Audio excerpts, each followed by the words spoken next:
MCG test का दूसरा दिन और फॉलोअन पर संकट मंडरा है। इनफैक्ट क्या भारतीय टीम फॉलोअन बचा पाएगी? 274 चाहिए यहां से इंडिया को, फिलहाल 164 for 5 और देखते ही देखते ये हो गया, क्योंकि जब हमें लगा था कि विराट और जायसवाल बहुत अच्छा खेल रहे हैं, इनफैक्ट 102 रन की पार्टनरशिप हो चुकी थी, अच्छा सॉलिड फुटवर्क दिखाया था यशस्वी जायसवाल ने, ऑन द राइज बड़ा अच्छा मार रहे थे और चौके भी लगा रहे थे, छक्के भी लगा रहे थे, और वहां से लगा था कि जायसवाल तो 200 बना देंगे भाई आज, जैसी बैटिंग को कर रहे थे जिस अंदाज में। दूसरे एंड पर विराट बड़े कूल काम एंड कंपोज लग रहे थे। विराट ने इंप्रूव भी किया था कि भाई of side the off stump, जो ऑफ स्टंप की गेंदें बाहर की तरफ वाली गेंदें उनको नहीं छेड़ूंगा, और आज हुआ भी कुछ ऐसा ही। उन्होंने मोस्ट ऑफ द गेंद्स आज छोड़ते रहे और एक वक्त ऐसा लगा था कि भाई इंडिया इस टेस्ट में कहते ना ईंट का जवाब पत्थर से देगा, बट देखते ही देखते पहले जायसवाल मिसअंडरस्टैंडिंग, हालांकि जायसवाल का ही कॉल था जब वो रन आउट हुए, और अगर विराट भागते भी तब भी विराट विकेट कीपिंग वाले छोर तक नहीं पहुंच पाते, फिर विराट आउट होते। अब वो जब आउट होकर ड्रेसिंग रूम गए तो उनके चेहरे पर साफ नजर आ रहा था कि भाई मेरी गलती है, मेरा कॉल था। लेकिन जैसे ही जायसवाल आउट हुए इंडिया पैनिक कर गया। पहले जायसवाल आउट होते हैं, फिर विराट आउट होते हैं, और फिर आकाशदीप जो नाइट वॉचमैन भेजे गए थे वो आउट होते हैं। अब पता नहीं, समझ से बाहर है मुझे कि नाइट वॉचमैन क्यों आकाशदीप को भेजा गया। भाई आप नीतीश रेड्डी को भेज सकते थे, जडेजा को भेज सकते थे, ऋषभ पंत बैटिंग करने आ सकते थे, ये भी आपने गिफ्ट तोहफे में दे दिया। विराट कोहली इनफैक्ट ऐसे बैट्समैन जो आज इतना अच्छा लगे थे मुझे, उनका इंटेंट देखकर, उनका फुटवर्क देखकर, उनका टाइमिंग देखकर, उनकी टेक्निक देखकर, कि आज मुझे लगा था विराट का ना बड़ा 100 आने वाला, क्योंकि स्टीव स्मिथ 100 बना चुके हैं, भाई विराट ही बनाएंगे। लेकिन नहीं,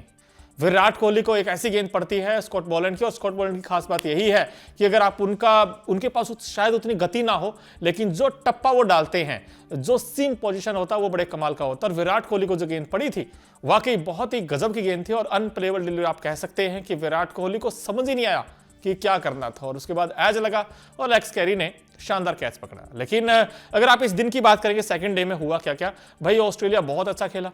कमाल कर दिया ऑस्ट्रेलिया ने। कल 311 पर 6 था, और जैसे आज खेलने आया ऑस्ट्रेलिया ने बिंदास क्रिकेट खेली, और यहां से ऑस्ट्रेलिया ने दमखम दिखाया, और ऑस्ट्रेलिया करते करते वहां से अगर देखा जाए तो ऑस्ट्रेलिया के जो बैटिंग में जो डेप्थ नजर आई वो कमाल की थी भाई। एलेक्स कैरी 31 बनाए थे, कमिंस ने 49 बना दिया, कमाल की बैटिंग तो ये कर गई। स्मिथ ने तो इनफैक्ट जबरदस्त बैटिंग कर दिया, आज 140 बना गए, और पिछले मैच में ट्रेविस हेड ने बनाए थे, इस बार स्मिथ वो काम कर गए। उसके बाद मिचेल स्टार्क 15 बनाते हैं, कुल मिलाकर 474 बनाता है ऑस्ट्रेलिया फर्स्ट इनिंग में। इंडिया जब फर्स्ट इनिंग बैटिंग करने आया तो भाई रोहित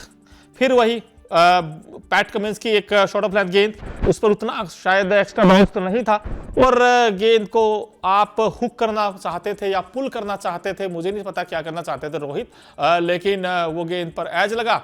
और रॉन्ग शॉट सिलेक्शन आप कह सकते हैं, और उसके बाद बॉलर ने कैच पकड़ लिया और रोहित की पारी का एंड हो गया। अब रोहित का खुद का फैसला था कि पहले मैं नंबर 6 खेलूंगा और इस मैच में ओपन करूंगा, लेकिन ओपन करने में भी वो कामयाब नहीं रहे, वो 3 रन पर आउट हो गए। उसके बाद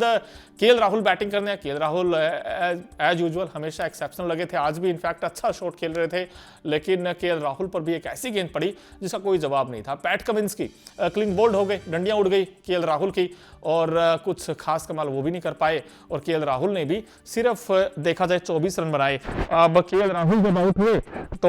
इंडिया को बहुत बड़ा नुकसान हुआ था, क्योंकि दूसरा विकेट 51 पर गिर गया था, और केएल राहुल भी यार खास कमाल नहीं कर पाए, 42 गेंदों पे 24 बनाए, 3 चौके लगाए। फिर उसके बाद विराट कोहली मैदान पर आते, विराट कोहली